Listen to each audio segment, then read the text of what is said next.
শুটকি মাছ খেতে কিন্তু সবারই কম বেশি খুবই ভালো লাগে। তো আমার তো খুবই ভালো লাগে। তো আসসালামু আলাইকুম। আজকে আমি এখানে লইট্টা মাছের শুটকি রান্না করব। তো এভাবে ছোট, ছোট পিস করে নিয়েছি।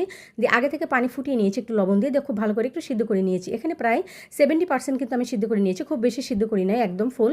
তো তারপরে কিন্তু আমি খুব ভালো করে ধুয়ে নিয়েছি। ধুয়ে নেওয়ার পরে ঠান্ডা পানি দিয়ে তারপরে এভাবে কিন্তু কোটগুলো আমি ছাড়িয়ে নিয়েছি।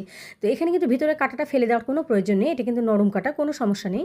তো সবগুলো কিন্তু এভাবে কোষ ছাড়িয়ে নিয়েছি। দিয়ে এখন একটা ফ্রাই প্যানে আমি বেশ কিছুটা পেঁয়াজ আর রসুন কুচি দিয়ে দিয়েছি।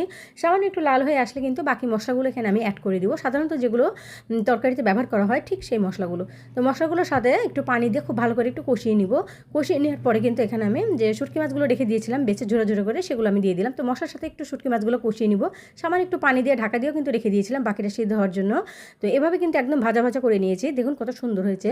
আমার রেসিপিগুলো যদি আপনাদের ভালো লেগে থাকে তো অবশ্যই ফেসবুক থেকে দেখলে একটা ফলো দিবেন, আর ইউটিউব চ্যানেল থেকে দেখলে আমার চ্যানেলটি সাবস্ক্রাইব করে আমার পাশে থাকবেন। আজকের মতো এই পর্যন্ত। আল্লাহ হাফেজ।